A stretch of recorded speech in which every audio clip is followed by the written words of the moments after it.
Minister financií si to nechal na svojom ministerstve skontrolovať, ako sa mu vyvíja štátna peňaženka. Má na to Inštitút finančnej politiky a ten mu dal prognózu, že ho čaká masívny výpadok na daniach.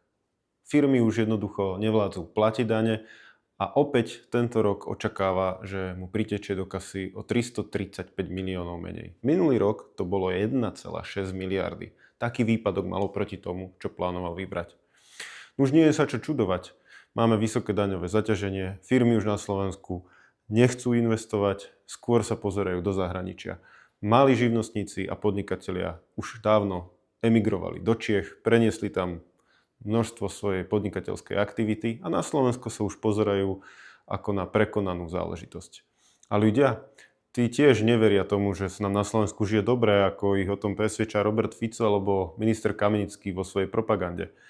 Minulý rok sme mali najhoršie výsledky v demografii, v pôrodnosti za históriu Slovenska. Skrátka, ľudia sa boja zlého ekonomického prostredia a nechcú mať deti. Vláda by mala na toto reagovať, priniesť ten impuls pre ekonomiku, prorastový balíček, lebo firmy už 2 roky po sebe majú nielen nižšie zisky, z ktorých odvádzajú dane, ale aj nižšie tržby. No, ale minister nič. Všetko to nehal na svoju kolegyňu Sakovú a tá priniesla len kozmetické drobné pozitívne zmeny, ale žiadnu zásadnú. V podstate je to taký predvolebný leták, ktorý dala na stôl, aby sa tvárili, že niečo dobré robia. Ale zásadný dopad to mať nebude. Varujem pred nafúknutými číslami ministra Kamenického, lebo na druhej strane si nafúkol to, akým spôsobom bude rásť naša domáca ekonomika. Robí to každý rok. A prečo to robí? No lebo keď nafúknete rast, môžete nafúknuť aj deficit, sekeru, ktorú zatnete. Pretože percentuálne to potom vyzerá celkom dobre.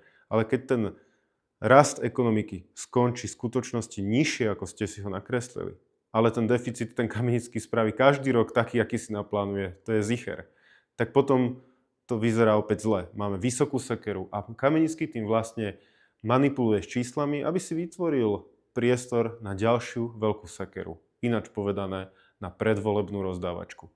A preto vyzývam vládu, aby hospodarila zodpovedne, aby nás nezadlžovala, pretože v diaľke na nás takýmto štýlom čaká bankrot. A tiež vyzývam vás, poslanci koalície, nebaštite to Kamenickému aj s navijakom. Potrebujeme zodpovedný rozpočet, pretože inak nám v budúcnosti prídu veritelia, ktorí všetko, čo teraz rozdáte, tým ľuďom zoberú a zosekajú.